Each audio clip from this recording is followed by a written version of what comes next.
This is Bam Electric Ghost, and we're live with Sophie Orozco. That's it, yeah.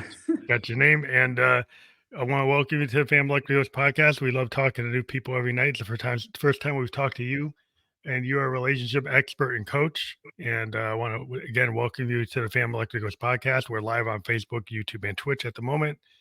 And before we get into the depth of the interview, I start to tell your story.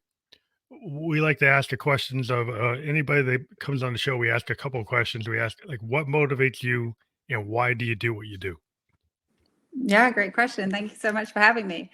So I am really motivated to help people in their relationships. I really struggled in relationships kind of throughout my whole life, but mostly in my marriage. I had a big marriage crisis, and every day I wake up and help women who are going through the same thing so that they don't feel so alone, and so they don't have to struggle in their relationships too. Relationships are hard. I've been married for like over 20 years, 25 years. Congratulations. And that's not easy because like nothing's ever perfect. And the one thing you learn over time is like, like you have this idealized version of love when you're like 17, 15, and then you get married and you realize like, you have kids and you're like, it's not always about you. Sometimes it's about other people. Like sometimes it's about the whole family. It's about this, it's about that. It's not always about your own personal like satisfaction. So sometimes like things aren't as like what you dreamed it might have been. And then you say, well, it's okay. Yeah. Maybe I'm not trying to strive for the love boat type of scenario where I don't know. Well, they always like in the movies depict it one way, right? And they take you all the way up to the marriage where people get together and they get married, but then they don't like tell you what happens after that. And I think that can be where the big learning takes place. Yeah, it's not always like the romance novel. Yeah. I think sometimes people get primed to like there's gonna be all this passion. There's gonna be all this like dynamicism and all this like, but sometimes it doesn't go that way. Sometimes It's possible. It's possible. Yeah. So you have to work at it. Like if you want that, then it's like it's not just got automatic. No, absolutely. It's like anything in life, if you want it and you want something to be good and you want something to keep growing, then you gotta put your time and your energy and your effort into it for sure. So I think a lot of times people, maybe fall into, they have this idealized version of what they think love should be. And then after you have kids and after like the passion's not first date, fifth date, it's not like that. If you get past like 2 years, get past 5 years, it's not like that. Right. Yeah. And that's what a lot of people experience. And especially after having kids, there can be, like it's a big adjustment, I think, having kids. And, over time that can really start to break down a relationship. And actually, like, you can have that passion and connection, and it doesn't have to settle into being like roommates. But I think that on the one hand, people have this idealized version of what it's going to be like from the movies, and on the other hand, people also have the relationships that they model. And depending on what your parents had, or what you've seen around you, a lot of people don't have good experiences to model relationships off either. So Yeah, I would think like I'm a child of the '70s, and in the '70s, your parents, like, they didn't really tell you that much. yeah. And like, hey, we're married. And then you say, well, like, dad doesn't seem to be having a good time. Mama doesn't seem to be having a good time. They're always doing other things. Yeah. Like they spend, well, mom's in the garden, dad's like listening to his records, and they're not in the same room. Yeah. Okay. Right. So it's like, okay, so it's something going on there. Like as a kid, you see it, like, well, I guess they're not lovey-dovey all the time. Like, when I was younger. Like by the time I'm in my teens, I was seeing like this. I go, like we're tolerating each other. Tolerating. Yeah. Yeah, absolutely.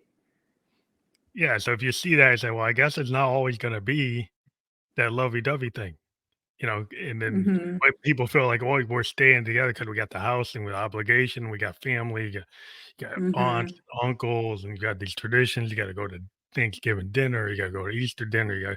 So people just do things for seem like appearances or for Yeah. ability to like say, hey, he's like Uncle Fred and his wife and Uncle Jack and his wife. It's like, hey, nobody's happy, but like let's act like Yeah, yeah, 100%. And I think that, some people do coast along for their whole lives in their marriages and they're not happy and they're tolerating, like you said, like that, tolerating that kind of discomfort. And for some people, that's kind of okay, that level of just roommates. But for a lot of people, it gets to like a breaking point and they don't want to do it anymore. And that's why I guess 50% of marriages end up in divorce. yeah. 'Cause I guess people feel like, well, I could do better. Like once Yes, that gets in your head, like if 100%. you're with Yeah. a group of people that says, I'm just gonna tough it out, and Hmm. and they don't even, maybe they think it could be better, but they're not gonna try it because it's like, well, that's not safe to try that. Right. Right. So Right. that's like what other then maybe they might think of like what's everybody else in the family structure? Because if you got a family structure where you're doing all these things like your family outings, you know, big family picnic where everybody cross generational, it's like nobody wants to say, hey, I just messed it up. Yeah. Yeah, absolutely. Yeah. So how did they go when people get to that point where they want to do better? And then it's like, well, can I actually do better in the marriage, or do I have to get out of the marriage? Yeah, and I think that is what a lot of people think is that they can just switch out the person and that they're going to end up with a better relationship. But, like first marriages, the divorce rate is 50%. Second marriages, the divorce rate is 70%. Third marriages, the divorce rate is 80%. So like the statistics show that actually it doesn't get better when you just switch out the person that you're married with, and actually like learning how to be married and learning how to be in a relationship with someone and getting the tools that you need to keep that marriage going and that spark and the connection is what ultimately helps people to have a happy relationship. Yeah, I think it's like some people probably don't even think it's possible to get the spark back. Like once they've Yeah. been kind of coasting in Yeah. this kind of situation where like, well, this is comfortable and it's Hmm. safe and it's structured. Yeah. Like, I don't want to rock the boat. I don't know, like, well, how, 'cause, I don't know where to go with that. Yeah. Yeah, and so I think it's like it feels comfortable and safe for a while, and then it doesn't feel comfortable. It gets uncomfortable. And I think when people get bored and when they're not getting their needs met in one way or another, that's when like there's opportunity to look outside the marriage and things, other things will happen that kind of like Infidelity force the kind of breakdown. situation. Yeah. Yeah, could I mean, I don't know. So when it comes to both sexes, like, where's the infidelity? Is it mostly like the men going into infidelity, or nowadays it's like equal with both? It's pretty equal. Yeah, it's pretty equal. That's interesting because I think Hmm. well, from being a child of the '70s, my mom would be like, "Well, "It's always the guy." Yeah, Her mom yeah, would be like, "It's not gonna be me." yeah. But it happens for different reasons. So, like, most usually, and this is like a generalization, but usually men will um, go outside the marriage to meet like a physical need, right? And women will go outside the marriage to meet an emotional need. Emotional need. Yeah, yeah. But like, it goes both ways, but that's just on average. So Yeah. it's yeah, like you're saying, it doesn't always work that well. Because I think like what I've talked to a lot of therapists on the show and coaches where like if you don't take care of yourself, like if you don't work on your issue, like if you think the problem is the other person, the Hmm. problem is my spouse, Yes. but you're probably not really looking at the real truth is like that there's probably equal parts of like dysfunction and it's Yeah. probably coming from both of you. Hmm. And if you think Yeah. it's like, like you said, the swap out isn't going to solve your problem because you didn't even look in the looking glass self idea. I'm a big Mhm. into Victorian poets and being a writer, like the looking glass self is like my common theme. It's like I gotta really dive into what's going on with me to do anything I do with my art, which is very Mm. cathartic. But that kind of self analysis, then you start to really, you know, question things, which Yeah. some people maybe don't want to do that. But artists tend to kind of be on the cutting edge where I'll go to a place that's not that safe because that's kind of how I make my work, do my work. Yeah.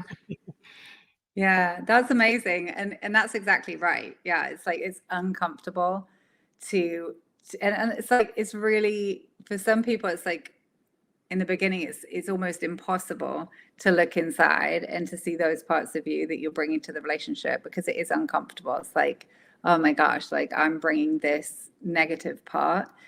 And so it's so much easier, even on a subconscious level, to blame the other person.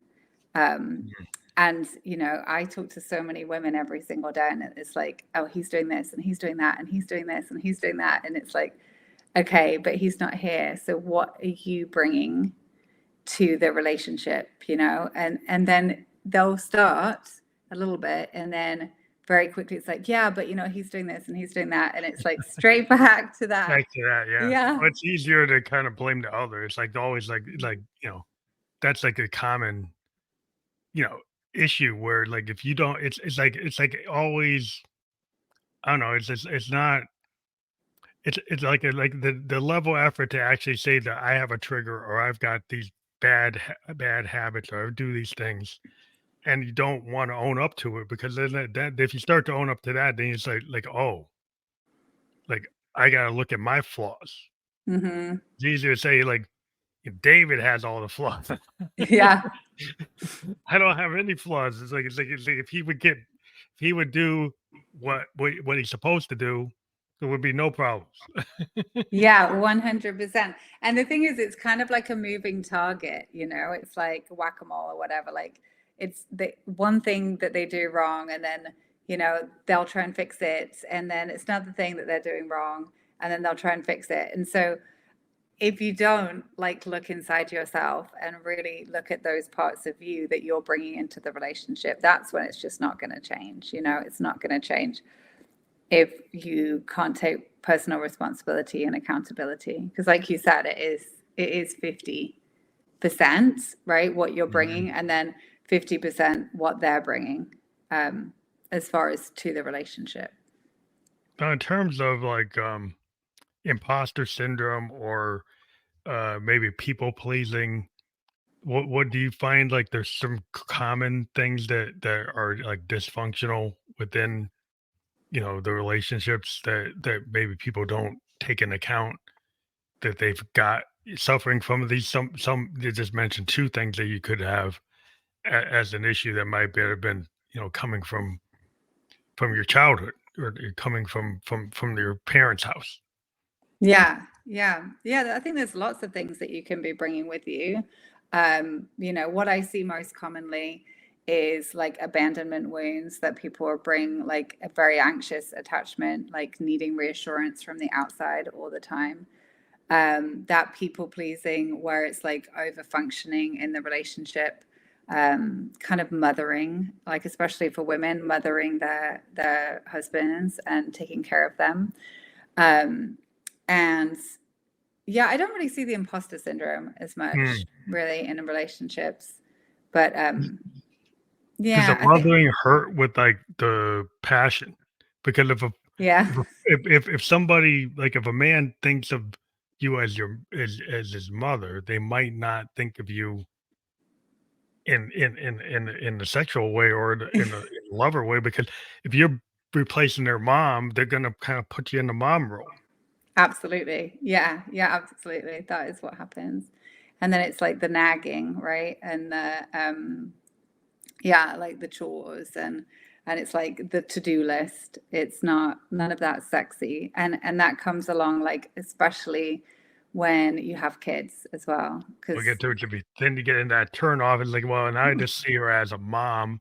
She's yeah. the mother of my kids, but she's not as exciting as the women in the office, or Yeah. the people at the bar down the street. Um, So then that kind of becomes like the self-fulfilling direction. Yeah, 100%. Yeah, that definitely happens. So when you start to talk to people, like how long does it take them to actually start to like look at that looking glass self and say, "Hey, maybe I have some triggers, maybe I have some issues." It really depends. It depends on the person and it depends on the situation, right? Like I find that if women come to me and or anybody, right? Like sometimes I work with men too, but if people come in there in quite a desperate situation, they really want to turn things around, they can be more willing and open to take that responsibility and accountability. But if the relationship is still like okay, you know, and there's a bit of wiggle room in there, then sometimes it's harder to take that responsibility because they feel safe. They're like, oh, it's not Mm. really that bad and it can't really be that bad. Um, but I think over time, when the women who I work with do start to see what they're bringing to the relationship and how when they change that, they get a different result. They can see the impact that the way that they're showing up is affecting their relationship, and they can see when they make positive changes, they see positive impacts, and that can be really rewarding. So they're like, oh, it is working. I like this, and if I keep showing up in this way, I get more of what I want, and that can help them to see actually some of what I've been doing is me. That's interesting because a lot of times I think people, what I find is like it's very hard to change because people get in in a box. They get in Hmm. kind of phoning it in. It's like, okay, this is what it is, and to change it is like scary. So Hmm. I Yeah. think there's a tendency what I've found with people like to stay safe. And if you actually go toward the passion, that could be feel like, well, that's unsafe Yeah. because I shouldn't have to do that, right? Right. So then you have this like this big this like well, what which one is it? It's like do you have to kind of evolve the relationship, and it's not going to be what it was at day one, Hmm. and you have to actually work. And it's not Yeah. always maybe, and you probably maybe think like maybe you shouldn't have to work like that. Yes. Yeah. I think people do think that, and it's a really common misconception. Like I definitely thought, oh, you just get married and then it's fine. Like then, like check, you're married. Like you don't need to do anything. Like that's done. But it's an evolution of your relationship, and I think if you don't do the work on yourself to evolve and grow and change, then your relationship will stagnate. Um, and the better that the better that your relationship is, the more that you work on yourself, like it's just a deeper experience overall and better long term. Now, when it comes to communication, is like so maybe like a lot of people probably would say, well, I'm really good at communicating, but they're gonna question is like, are you really good at communicating because you're the one talking all the time? Or are you good at communicating because you actually have good listening skills and you can process what your partner is saying and respond to it? Or you're good because you're the one that's taking up the whole conversation. Hmm. Yeah, exactly. And I think that communication is the one thing that people think that they struggle the most with. But I don't necessarily think it is communication. I think it's connection, and I think it's deep listening, Mm. because they don't want to hear what their partner's saying. They're super defensive and they just want to be heard all the time and get their needs met. So it's like a one-way street and there's no back and forth. Um, Mm. so exactly what you said. Yeah, that makes a lot of sense. Well, listening is like is an art, and Hmm. and it's really a lot of people haven't really focused on it.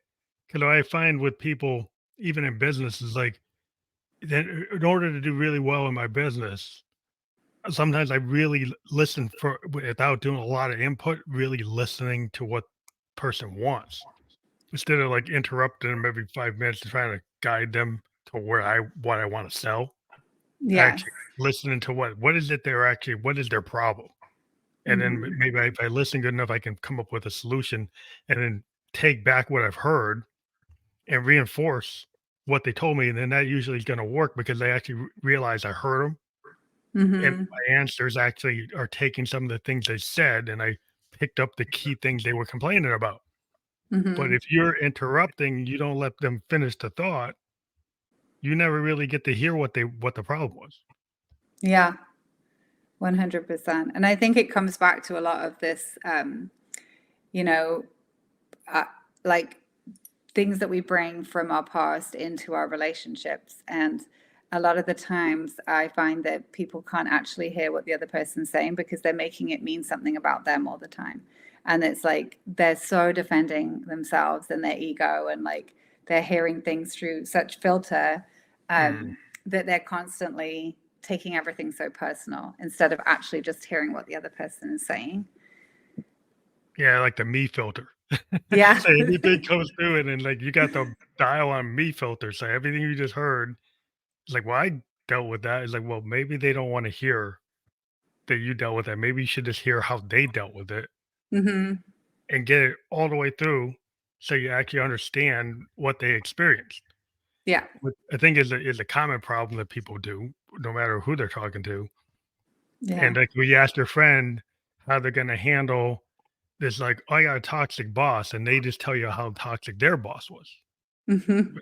Right, but, like, what did you hear anything about what I said how what my toxic boss does? Is like, they basically related to, "Well, I've been through that. You do this." Yeah. It's like, but did you really hear anything I said about my unique situation?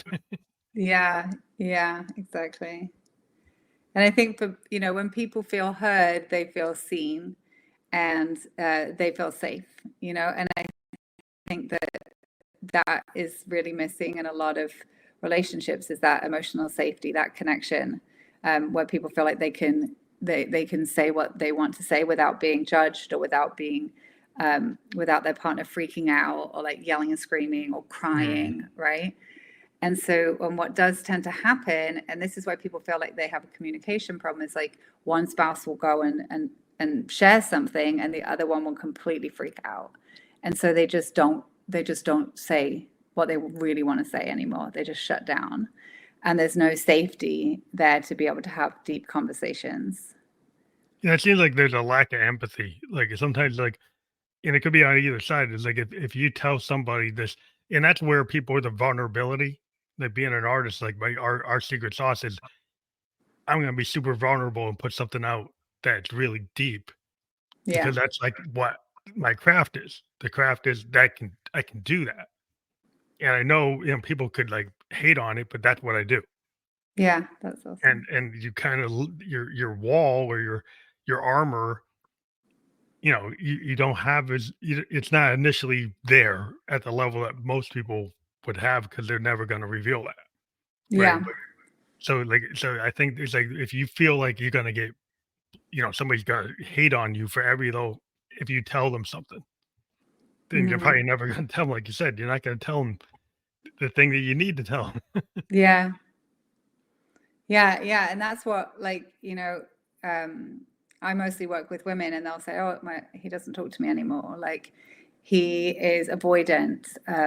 Like that's his attachment style, and like, he may be avoidant, but he might also just be avoiding you, and that conversation, because in the past you freaked out when he tried to talk to you about something that was difficult. And Mm, so I think this is what tends to happen when relationships break down, is that people will just look at the symptoms that they're seeing now and really label them, rather than looking back throughout history, the history of the relationship, and like, oh, okay, this is what happened throughout the history of the relationship that's now causing these symptoms of the problem right now. so how do you get people to have more empathy for their partner? Well, it does come down to listening, right? Really being able to hear what somebody else is saying, and work with your triggers. Like when your spouse is talking and they're saying something that is bringing up these feelings in you, to be able to sit with those uncomfortable feelings and not react and not defend, and just be able to hear someone else's perspective, I think, and to realize that, like, you can still love and have empathy for your spouse, even if you don't agree with their point of view, you know? And I think that this is kind of another thing that I see is that over time, um, in marriage, people will build up this kind of resentment and really negative viewpoint of their spouse and wonder why in conversation they're not connecting, and Mm. their thoughts and their feelings about their spouse is so negative. It's like, of course you're not having a good time with this guy. Like you think he's a narcissist, you think he's, you know, all of these things. Like, of course you're not going to be enjoying your time with him, you know? And Yeah, so yeah, I you think gotta paint them into a box, into the corner. exactly. Yeah, exactly. It's like thinking back to who was that person that you actually did used to love? Like, who did you get together with in the first place, and what were they like then? Because they're still the same. It's just you're seeing a different side. And so choosing to see them with love and compassion, you know, it's a choice. Also, It you really is. sometimes you wonder, like, when people first get together, is like awesome. Is it opposites attract? Where somehow you thought, like, you think when you marry them, they're gonna change them, Yeah. and those things that maybe brought passion are also things you really don't like, right? It might have Yeah, been potentially. Yeah. created like a passionate situation, but if you got to deal with that person the rest of your life, is Yeah. that something you want to deal with 90% of the time, or is only 10% of the time then it's okay, but then the other Yeah. 90% you can't deal with? Yeah. Well, then I think like, you know, it's a conversation like, why did you choose a person who 90% of those things that weren't compatible with you, like when you got married, you know, like why would you put yourself in that situation? And it's important, I think, to be able to look at that too, like why do I attract these type of people, like why do I stay in relationships with these type of people?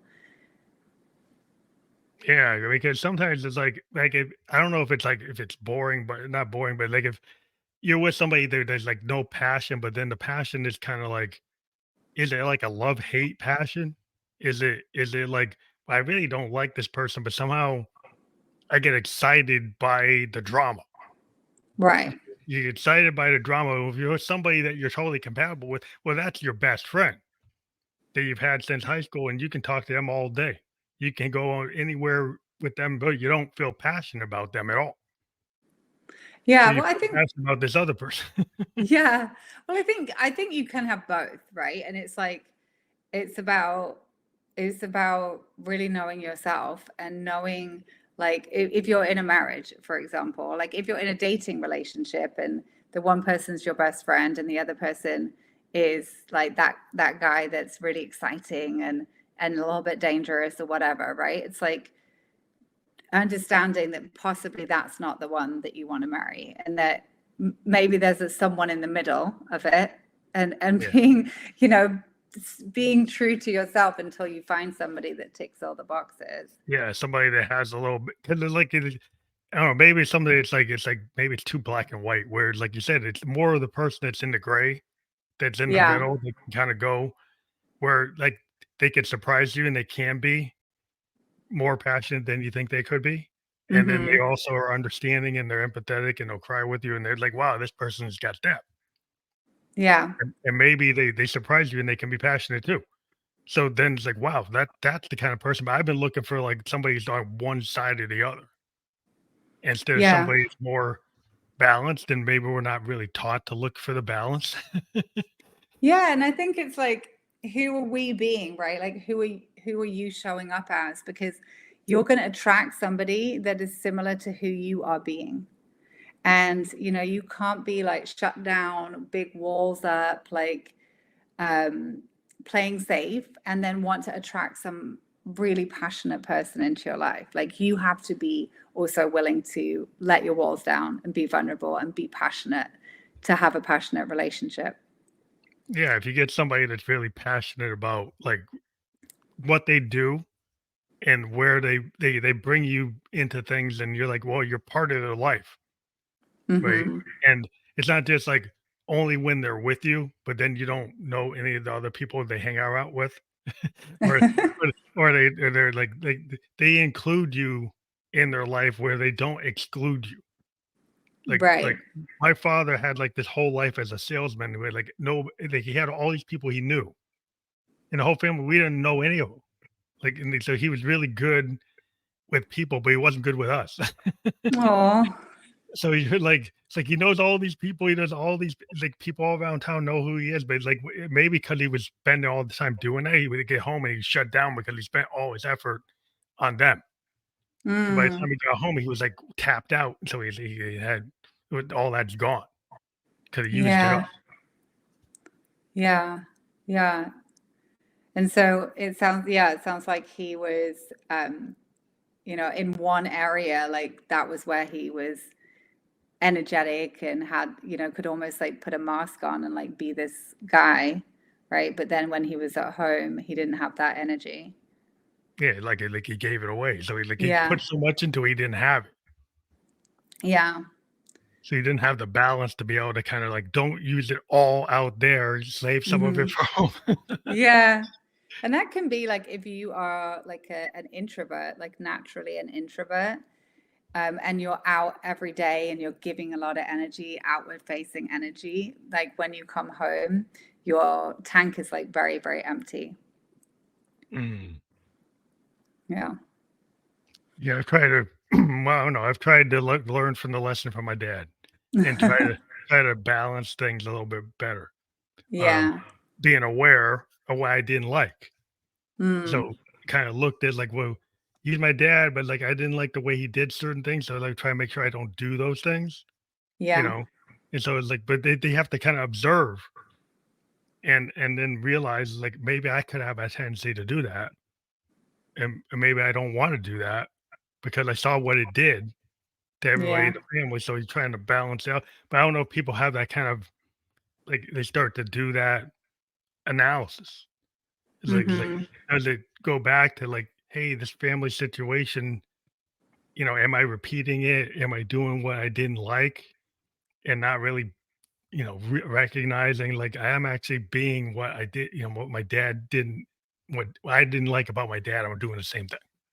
Or Yeah. what I did, my mom did. I'm doing the same thing.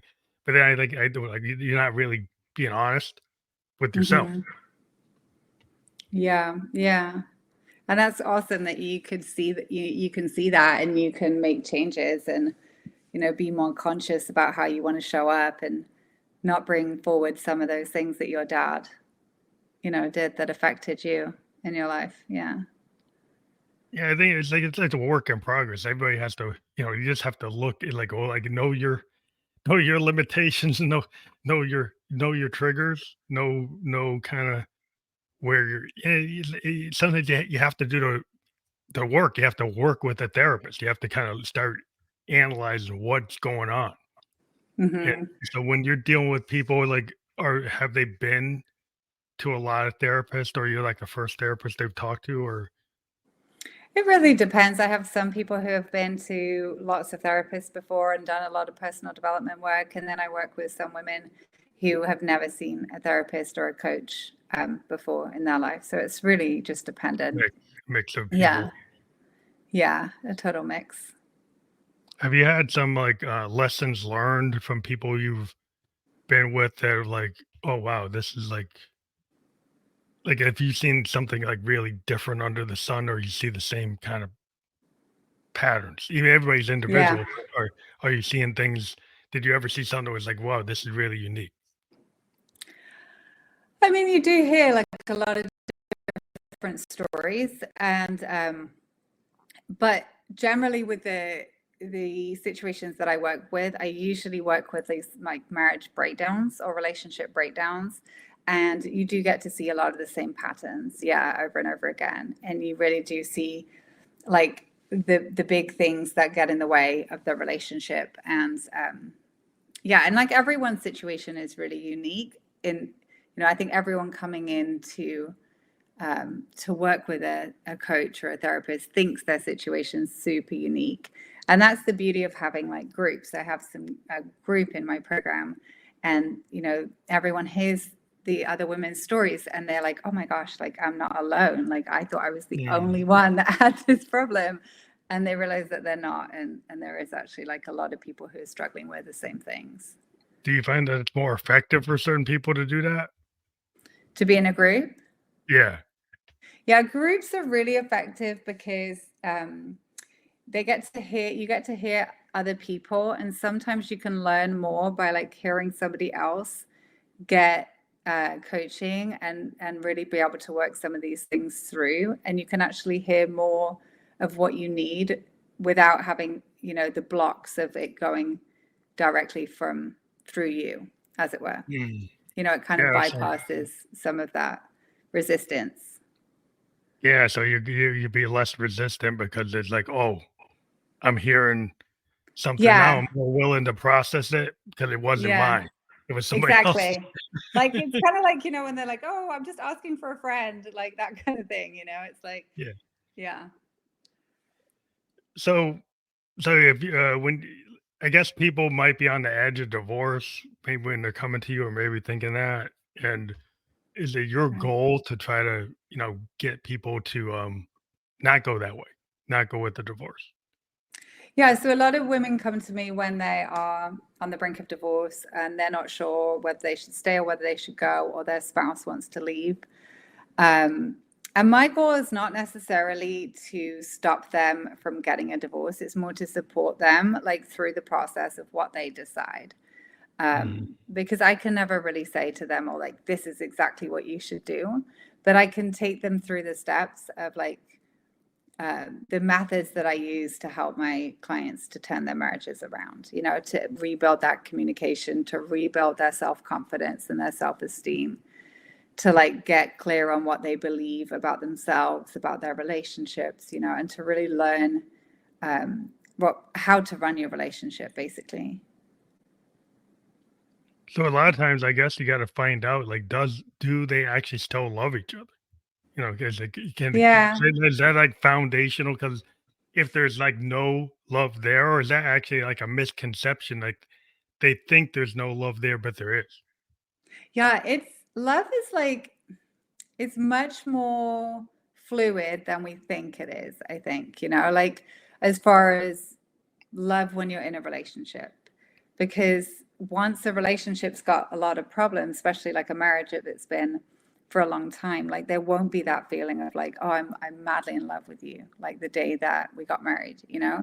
And especially if there's resentment, if there's just like buildup of bad feelings towards each other, they don't actually love each other in that way anymore, right? They could still have love or care for each other, which is why you hear that, like, I love you, but I'm not in love with you anymore.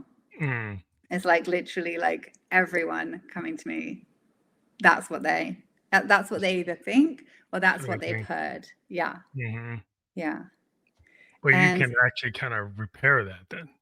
yeah, 100%. Because when you think about it, like, you know, if you would got to go into a coffee shop every day, right? And like the person like making you coffee's got a big smile on their face, and they're like, you know, they give you your coffee with your name on it and a donut every day. Like you're gonna be like, oh, I really like that person. That person's great. Like have a really good feeling around that person. And then over time, that person starts being moody and like getting your order wrong and like, you know, just generally not being very nice. Your feelings towards that person are going to change over time, right? It's not like love, but it's feelings that you have towards that person. And then you magnify that and you put that into a relationship. And so you can see that when like people are acting rude to each other, which in a marriage, people will be ruder to each other than they would be to like some stranger on the street, Yeah, or like more rude. definitely to the coffee shop person, right? Yeah, more rude than the best friend. Yeah, exactly. So it's like, you know, if you've been horrible to each other for the last 2 years, they're not going to be in love with you anymore. Like, there's no way. But when Hmm. you start changing the way that you interact and you start showing up like kind and loving and put love into the relationship, then you start to cultivate that loving feelings again. And that's when you do start to see that it's almost like the flame rekindled, you know, in the relationship. Well, it seems like the resentment seemed to dim that flame. Like people get Yeah. resentful, and maybe something happens, and then they don't feel like they got the apology, or they don't didn't Mhm. feel like they were listened to, and it never gets repaired, and it keeps on build. Yeah. And it's like the road rage incident. Like, it Yeah. seems like it comes out of nowhere, Yep. but they never come out of nowhere. It happened because that person was building up to, like, X level, and you Yeah. happen to be the person that cut them off at the moment, but it was building up. Yeah. Yeah, that's it. Exactly. Yeah. But, That's why like, you if have you to learn to process those resentments to really understand, like, how do you process resentment? How do you handle resentment? Because it's a big story that gathers steam and gathers momentum. Yeah. they're kinda deconstructing that misheard, like, that misinterpreted story. Because most of the resentment is probably because of a misunderstanding, right? Mhm. Or it's because, Yeah. like, something happened, and then the other person didn't understand the level of disrespect, or they didn't Mhm. understand it didn't mean as much to them, so they didn't think it was a big deal. So, Yeah. but the person thinks it's a real big deal, and it's like, but they never even talk about the deal. It's like Yeah. you never have that conversation while you're kind of going past each other. She's like, Mhm. and so then you just go, I hate him. Yeah. But did you ever talk about, like, why? Right. Yeah, what do you think, is the most important thing? I was just flipping this on you for a second, but, like, what do you think is the most important thing for men in a relationship? Because I work with mostly women. Well, a lot of guys will probably say is like they want to feel like needed. I think they want to feel that their wife wants to be with them, right? Mhm. And they want to feel that they could have that passion like when they first were dating. But if they feel like their wife is more like a mom and Mhm. like more like a taskmaster, like here's the list of things you gotta do. Oh, you did these things wrong, and then well, we're not gonna get to the passion because you're complaining that I did all these things wrong. Right. Mhm. And so then if the person's more of a like they don't wanna get to that, yeah, I think the guy's looking for like that date night thing, Yeah. and if all the things get in the way of that, because he might be messing up because he's not listening, right? Because he's just caring about date night. So he's not paying attention to the things he's slighting. Like, so, like he's not really listening to his wife. He's just concerned, like, well, I want to have the date night like we used to. It's like, Yeah. well, and I think what the matter is like, well, the only way you can get to that date night is if you actually listen to what's going on and you're aware of what's going on. Yeah. Okay, cool. Yeah. It's always good to hear kind of from the other side, like what's the most important thing, you know? I think you should, there's other things besides date night, but I mean, I think a lot of men, kind of one track mind. Yeah. Um, but like that's real important. But he could be a more evolved guy, and he's like, why just like being able to take my wife out, Right. and go dancing, just have the time together. So that could be a more evolved guy. That's not just it's like it's actually being with them. And when you have kids, sometimes if you have 3, 4 kids, you're going to the soccer, or you're going to the play, you're going to this, so you don't have that personal time, or you're not setting it up because you're spending so much time for all the kid events. Yes. And Yeah. I think sometimes those is like, well, that's what we're supposed to do, right? Mhm. And then people lose sight of like, well, how do you fit the passion into that? Yeah. Yeah. 100%. Yeah, a lot of my clients will come to me with, I work mostly, it seems, with women who have young kids.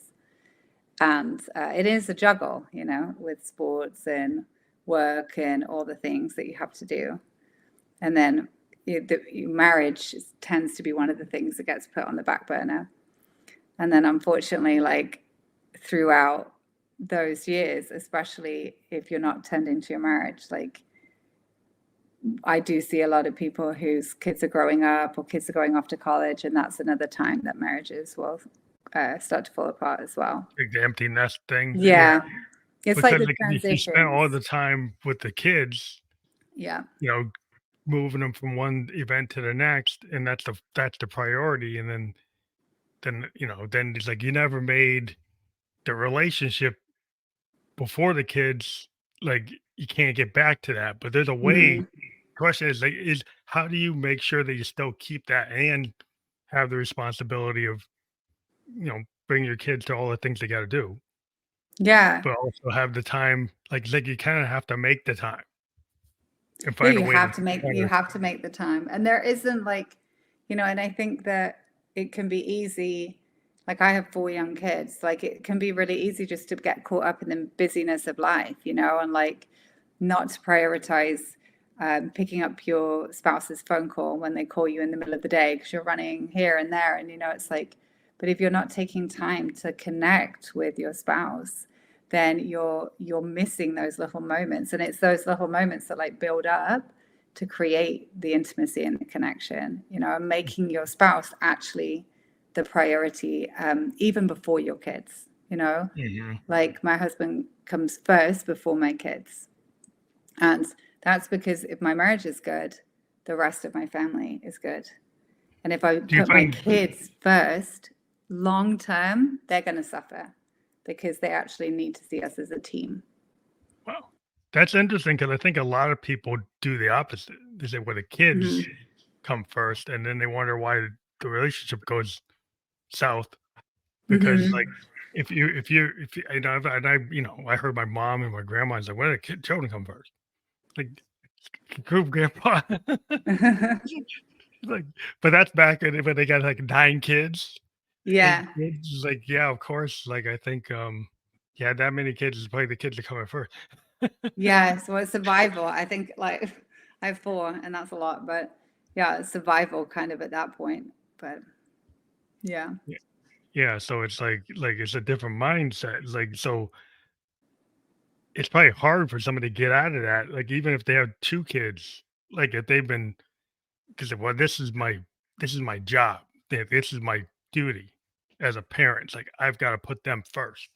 So, Yeah. is that become, like, an issue with some people, like, that's their mindset? Yeah, I mean, I think it's like it's normal and natural when you have kids to you first it's a big I know for me it was like a big shock when I had my first baby. Like I had no idea what I was doing. And so you're scrambling to try and figure it out and your whole world's been turned upside down and you've got to keep this little creature alive. And it's like that's where all your energy and your attention Mhm. goes.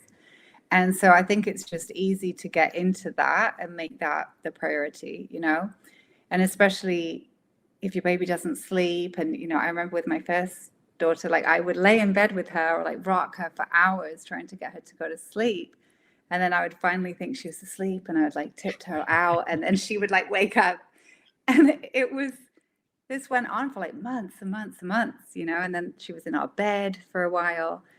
um, but then I had another baby and she had to go into my older one had to go into her bed. But it's like I think it can just become something that is easy to fall into, this putting the Mhm. kids first. And actually, this is one of the things that I see, that women will actually put the kids ahead of them. And then they don't have any energy because they're putting the kids ahead of them, they're putting the housework ahead of themselves, they're putting their job ahead of them. They're so tired, they're so resentful because they're not doing anything for themselves, that they then will turn onto their husbands because they're the closest person to them and start blaming their husbands, like, you're not doing enough, you're not helping me, you're not. But actually they're just so exhausted from Yeah, putting everyone in front of them. it's like putting too much, like, whether, like, you like, as a parent, you have to put a certain level, but maybe putting too going to Well, an you can extreme. put the Yeah, same amount. Like I think yeah, this is, there's no amount of love. Like you can love your children 100%, but you can also give to yourself, yeah, you gotta have you space know? for yourself, I think it's like kinda grace for yourself, and some people, like, lose sight, or they maybe think it's like, "I don't have a right Yeah. to do that," so if you've got a mindset where, like, "I gotta do 110% for my kids, and I got, like, Yeah. nothing for me," well, that's, like, that's a bit much. He's like, you don't have to do that." Like, you could find a Yeah. but maybe nobody taught you, because it's like, question is, like, are people really taught how to have relationships? Like, they look No. at their parents, they look at their grandparents, and maybe that's not a good model, Mhm. and then nobody really wants to talk about it. Like if you talk to your parents or your parents, they're probably not going to give you too many clues. So it's like, who are you going to get it from? You have to talk to a therapist. You have to talk to somebody. Like, so you have to talk to people around you, and like, well, how do you find the right people to give you the advice? Yeah, definitely. And I think that if relationships were taught in schools, like we wouldn't have such high divorce rates. You know, people firstly would think more carefully about who they were getting in relationships with in the first place, which would be amazing. And then once you were in a relationship or in a marriage, like the divorce rate wouldn't be so high because you would know how to communicate. Like it's insane to me that they don't teach like communication skills in school.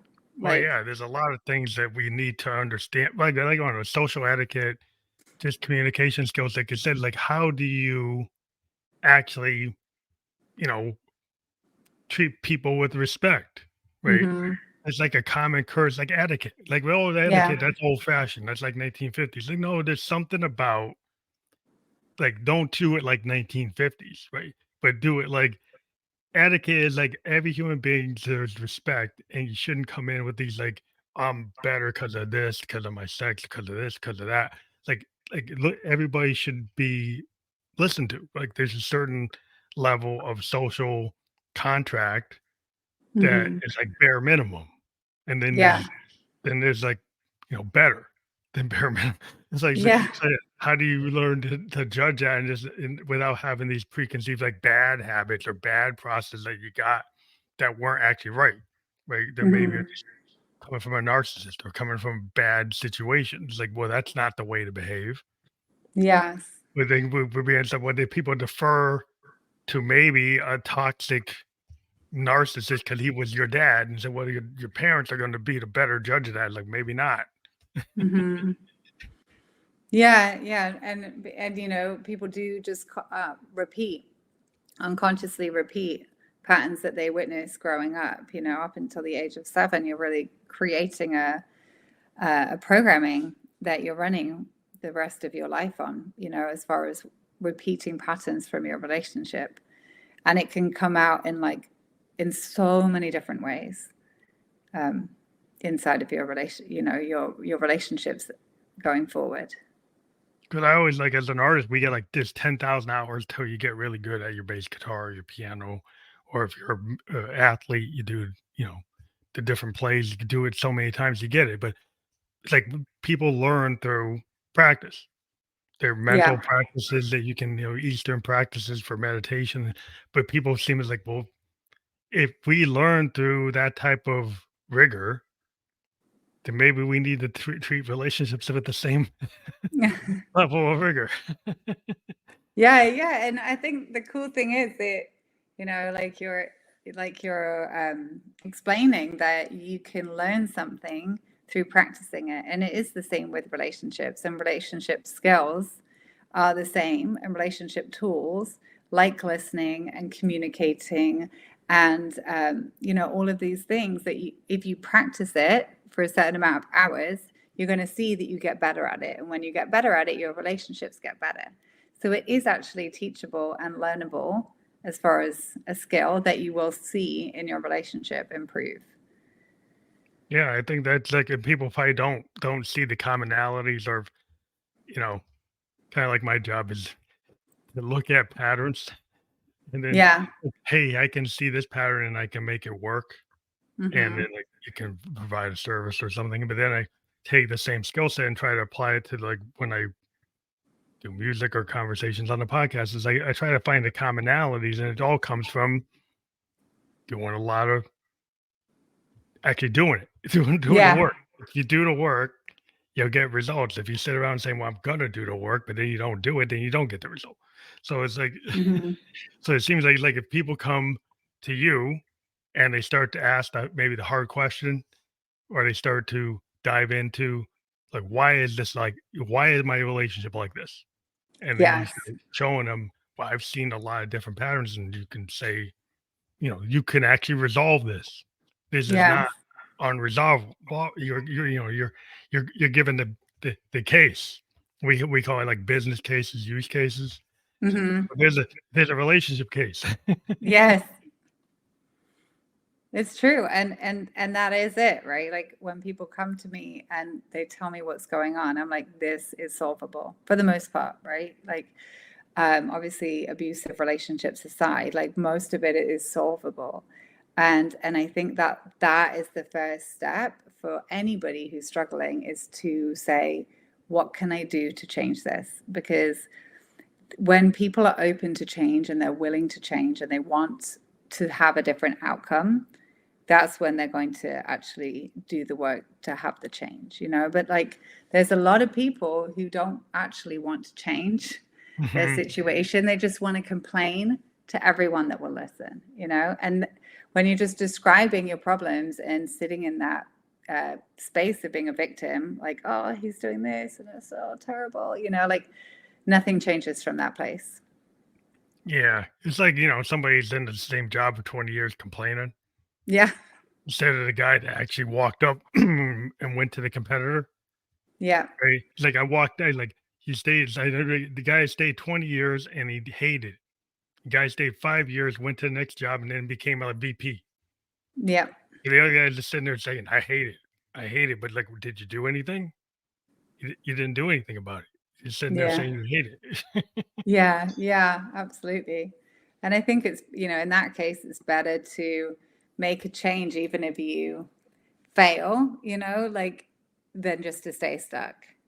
Yeah, staying stuck is like such a it's so many that we have all this capacity, like to have a life, like and your life has all this capacity, but some people just don't believe it. Hmm. They don't believe that they could actually, you know, they could be in a totally different city, they could be in a totally different country, they could be in a totally different career if they imagine that they don't have that ceiling that they put on themselves. Yeah, Right. yeah, And that's it so can right. happen like at your microcosm level with your relationship. It doesn't have to just be, at a societal level. It can be like you can fix it. Yeah, and I think that, you know, what you just said is so true that a lot of people can't even imagine that it could be different. And they're so stuck on like, yeah, you know, this one of my first questions that I'll ask people who I meet with, like, what do you want it to be like? Like if you had a magic wand, like how would your relationship be? And they'll think for a second and they'll be like, well, I want it to be, but you know, he's doing this and he's doing that. And I'm like, wait, I just asked you, what do you want it to be? Like dream about it, you know? And it's so Mhm. like for some people, it's so hard to even dream a little bit and imagine what it could be like before they go straight back to, but he, you know, um, and that's where that's where you get stuck. But it is possible. It's so possible to change. Yeah, people get stuck on that loop. They get Yeah, like, it's like Groundhog Day, like over and yeah. over. So feed like a total loop. Yeah. Like I try to get out of the loop because I like being I know, what do you call it? Like live in the present moment. And Hmm. a lot of people like, we live in a world of sampling.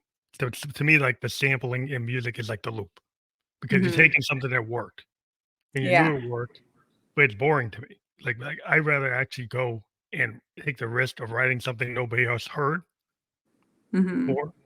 And now that's a risk because you can't show any metrics that it's going to work.